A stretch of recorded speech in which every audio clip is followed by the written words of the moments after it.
Bonjour et bienvenue. Aujourd'hui, on va plonger dans des documents assez fascinants. Ils proviennent d'un atelier pratique qui s'est tenu à Casablanca. Ah oui, intéressant. Oui, et l'objectif, c'était de voir comment créer des assistants IA, mais vraiment sur mesure pour les juristes. Et la promesse derrière, enfin ce que les sources évoquent, c'est un gain de temps potentiel énorme. Ah oui, de l'ordre de... Figure-toi, 10 à 15 heures par semaine, par avocat. Ah quand même, c'est considérable. C'est ça. Donc, ces documents, ils viennent d'un guide d'atelier qui s'appelle Atelier présentiel 2, GPTs and Skills personnalisés. En gros, on va voir comment on peut modeler des outils comme les GPTs d'OpenAI ou les skills de Claude Mhm. pour faire des tâches très précises. Analyse de contrats, veille juridique et surtout adaptée au droit marocain. L'idée, c'est vraiment de passer d'une IA, on va dire, générique à un assistant très spécialisé. D'accord, je vois. C'est un sacré programme. Alors justement, comment ça marche? Ces outils, GPT et Skill Cloud, et en quoi ils sont différents? Les documents de l'atelier insistent sur 2 technologies principales. Oui, exactement. Et le point clé que les sources soulignent, c'est pas de choisir l'un ou l'autre. Non, c'est de comprendre comment ils se complètent stratégiquement. D'accord. Alors, d'un côté, on a le GPT d'OpenAI. L'exemple utilise un modèle avancé, Jean GPT-5. C'est un peu le couteau suisse intelligent, quoi. Le couteau suisse, OK. Voilà, il peut gérer pas mal de textes d'un coup, l'équivalent de 400 pages à peu près, ça fait 128 000 tokens pour le jargon technique. Mmh. Et il peut regarder jusqu'à 10 fichiers en même temps, PDF, Word, même des images, pour 50 mégaoctets en total. Et pour le partager, c'est super simple, hein. Une URL, un lien web. Ah oui, facile. Oui. Et souvent, c'est inclus dans un abonnement. Comme ChatGPT+, les documents l'estiment à 200 dirhams marocains par mois. Donc idéal comme assistant généraliste pour les tâches variées du quotidien. D'accord. Et l'autre alors, le Skill Cloud? Alors lui, le Skill Cloud, basé sur un modèle comme Claude 4.5, Sonnet, dans l'exemple, c'est le spécialiste. Le spécialiste de l'analyse de gros volumes de documents. Ah, donc plus costaud sur la quantité. Exactement. Sa capacité est plus grande. À peu près 600 pages de contexte, donc 200 000 tokens. Et il peut ingérer jusqu'à 20 fichiers, pour 100 mégaoctets en total. Surtout du texte. PDF, Word, TXT, CSV. D'accord. Et la différence majeure, tu disais? Mais c'est surtout comment on y accède et comment on le partage. Là, c'est via une API. API. OK, là, ça devient un peu plus, technique, non? Qu'est-ce que ça veut dire pour un cabinet d'avocats, concrètement, d'après les sources? Tout à fait. Les documents, ils soulignent bien que l'API, ça demande une intégration un peu plus poussée. C'est pas juste cliquer sur un lien web, quoi. Mmh. Faut le connecter à d'autres logiciels ou créer des processus spécifiques. Souvent, ça demande des outils d'automatisation ou même un petit peu de développement. Donc, c'est moins immédiat pour quelqu'un qui n'est pas technicien, D'accord, je vois. mais c'est plus puissant pour l'intégrer dans les systèmes existants. Et le coût aussi est différent. Ce n'est pas un abonnement fixe, c'est basé sur l'utilisation. L'exemple donné, c'est environ 9 dirhams par million de tokens analysés. OK. Donc c'est vraiment parfait pour des analyses de fond, sur de gros dossiers, ou pour des tâches récurrentes qui demandent de traiter beaucoup de données. Donc, si je résume, le GPT pour la polyvalence, l'accès facile au quotidien et le skill close pour, la grosse artillerie documentaire, l'analyse en profondeur, mais avec une intégration un peu plus, pointue. C'est exactement ça. Et la conclusion des documents, elle est très claire là-dessus. Oui. Les deux sont complémentaires. C'est vraiment ça le message. Le GPT pour aider tous les jours, pour rédiger, pour un premier niveau d'analyse. Et le Skill Cloud pour creuser, pour la recherche documentaire à grande échelle. Et c'est en utilisant les deux intelligemment que on peut espérer atteindre ce gain de temps stratégique mentionné. OK, très clair. Bon, alors allons-y, la création. Comment on fait pour transformer un GPT tout simple en cet assistant contrat super spécialisé en droit marocain? L'atelier proposait une démo rapide en 5 minutes. Ça me paraît hyper court. Oui, ça peut paraître court, mais les étapes décrites sont logiques. Bien sûr, ça demande de la précision, c'est pas magique. D'accord. Alors quoi? On commence par lui donner un nom, assistant contrat cabinet Dupont? Voilà, quelque chose comme ça. Et ensuite vient le plus important, les instructions. C'est vraiment le cœur du réacteur. Ok. Il faut définir son rôle très précisément. Par exemple, tu es un avocat senior, inscrit au barreau de Casablanca, expert en droit des contrats marocains. Ah oui, très précis. Oui. Puis, sa base de connaissances. Tu te bases sur nos modèles de contrats internes, sur le code des obligations et contrats marocains, le DAIR sur les baux commerciaux. Faut lister les sources fiables. D'accord. Et ces missions? Pareil, très détaillé. Ta mission est d'analyser les contrats soumis selon le droit marocain. Tu dois identifier les clauses à risque sur une échelle de 1 à 5, proposer des modifications, rédiger de nouvelles clauses si besoin. Et aussi le format attendu pour la réponse. Le format, c'est-à-dire?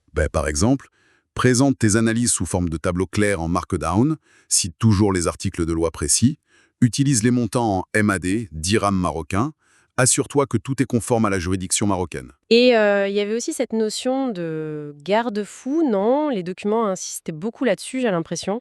Ah oui, absolument. C'est crucial pour la fiabilité, surtout en droit. Les instructions doivent être très claires sur ce qu'il ne faut pas faire. Comme quoi, par exemple? Typiquement, ne jamais inventer de clause, ne jamais citer de droit étranger, genre le droit français, sauf si on te le demande explicitement, et aussi toujours demander confirmation avant de générer une nouvelle clause complexe. Faut mettre des barrières. D'accord. Donc, instruction, rôle, connaissance, mission, format et contrainte. Ensuite, on télécharge quelques documents de référence, un modèle de bail commercial du cabinet, un contrat de travail type, des exemples concrets. Puis, on prépare ce qu'ils appellent des conversation starters. Des amorces de conversation? C'est ça, des exemples de questions pour guider l'utilisateur. Genre, analyse les clauses de résiliation de ce contrat que je t'upload, ou identifie les risques dans ce bail. Ok, et on termine. On teste, on ajuste si besoin, et on sauvegarde. Au début, en mode privé, juste pour soi ou le cabinet. Ce qui est frappant quand même, c'est ce niveau de détail qu'il faut mettre dans les instructions. C'est pas juste soit un assistant juridique, c'est vraiment comme si on sculptait l'IA, quoi. C'est exactement l'idée. La personnalisation fine, c'est ça la clé. C'est ce travail de configuration précis qui fait que l'outil devient pertinent pour le droit marocain, qu'il utilise la bonne monnaie, les bonnes références légales. Sans ça, l'outil reste générique et potentiellement inutile, voire dangereux dans un contexte juridique. L'atelier montre bien que c'est cet effort initial qui transforme le potentiel en véritable outil opérationnel. D'accord. Et après cette démo express, les participants, eux, avaient 30 minutes pour créer leur propre GPT. Qu'est-ce que ça impliquait, cet exercice? C'était l'application directe, choisir un périmètre limité, genre 2 ou 3 tâches maximum, pour commencer, rédiger des instructions avancées, et là, ils avaient un modèle très structuré fourni dans l'atelier pour les aider. Ah, un modèle d'instruction. Oui, un template, en quelque sorte, qui couvrait le profil de l'IA, spécialité et année d'expérience simulée, c'est intéressant ça, sa base de connaissances, lister les documents uploadés et dire comment les utiliser, vérifie d'abord dans ce document, cite ce modèle si c'est pertinent. Ok. Les missions principales bien détaillées, objectifs, méthodes, format de sortie pour chaque tâche, comme l'analyse, la rédaction ou un conseil rapide. Et puis, encore et toujours, ces fameuses contraintes absolues. Les sections toujours faire et ne jamais faire, c'est ça? Précisément. Toujours citer les articles précis, toujours utiliser les MAD, toujours vérifier la conformité avec les documents qu'on t'a donnés. Et à l'inverse, jamais inventer, jamais citer du droit étranger sans qu'on te le demande, jamais donner un avis définitif sans rappeler qu'un avocat humain doit valider. Ces garde-fous, ils sont présentés comme vraiment non négociables pour une utilisation responsable. Et les notes mentionnaient des problèmes courants? Oui, des choses classiques apparemment. L'upload qui échoue, format de fichier, taille trop grosse, trop de fichiers, l'IA qui oublie de citer ses sources. Ah, et comment on corrige ça? Il faut renforcer l'instruction. Ajouter une phrase du type « Il est impératif que tu cites tes sources pour chaque affirmation issue des documents fournis ». Ou alors l'IA qui utilise le mauvais droit. Là aussi, il faut muscler la contrainte. Ton expertise est exclusivement limitée au droit marocain. Il faut être directif. D'accord. On voit bien la puissance de cette personnalisation pour un GPT. Mais tu mentionnais les limites, surtout pour analyser de très gros volumes de documents. C'est là que l'autre outil entre en jeu, le Skill Cloud. Tout à fait. Le ski, lui, est présenté vraiment comme l'outil idéal pour des tâches comme la veille juridique. Ça implique souvent d'éplucher des dizaines, voire des centaines de pages de texte officiel, de jurisprudence. Mhm. Et l'exercice correspondant dans l'atelier, c'était justement de créer un skill baptisé « Veille juridique Maroc ». L'objectif, c'était qu'il puisse répondre à une question du genre « Quelles sont les 3 dernières évolutions importantes en droit du travail marocain ?» Mais attention, Oui. en se basant uniquement, exclusivement, sur une série de documents précis fournis pour l'exercice. Des extraits de bulletins officiels de 2024, une dizaine d'arrêts de la Cour de cassation de 2023-2024, quelques articles de doctrine marocaine. L'exclusivité de la source, c'est vraiment le maître mot pour le skill. Et la façon de le créer est différente? Plus rigide, c'est ça que disaient les notes? Oui, la structure est plus formelle, moins libre que pour le GPT. Ça impose une organisation spécifique des fichiers. Il faut un dossier principal, dedans un fichier de configuration qui s'appelle skill.yml, à côté un fichier d'instruction, instruction.md, et, très important, un sous-dossier qui doit s'appeler knowledge. C'est là qu'on met tous les documents sources. D'accord. Jusqu'à 20 fichiers et 100 mégas, c'est ça, hein? C'est ça, dans l'exemple de l'atelier. Et la création elle-même, ça se passait comment? Via l'interface de Claude.ai, apparemment. Oui, l'atelier guidait les participants. D'abord, il fallait activer une fonction skills dans les paramètres de son compte Claude, ensuite créer ce fameux fichier skill.yml. Et qu'est-ce qu'on met dedans, dans ce fichier YAML? Ça a l'air technique, hein? Ça l'est un peu, mais c'est logique, c'est la carte d'identité technique du skill. On y met son nom, Veicheledic Maroc, une description, l'auteur, mais surtout les capacités techniques dont il a besoin. Les documents citent spécifiquement Knowledge Retrieval. Euh, récupération de connaissances. Voilà, la capacité à aller chercher l'info dans les documents qu'on lui a donnés. Et aussi, citation, la capacité à dire précisément d'où vient l'information, c'est crucial.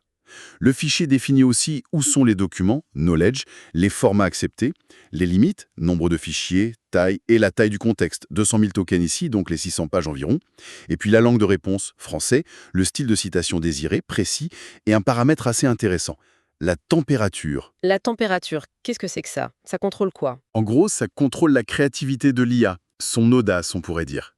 Pour une veille juridique, on veut qu'elle soit super factuelle, qu'elle n'invente rien, qu'elle ne brode pas. Ah, d'accord. Donc l'exemple règle cette température très bas à 0,3, souvent ça va de 0 à 1 ou 2, ça la force à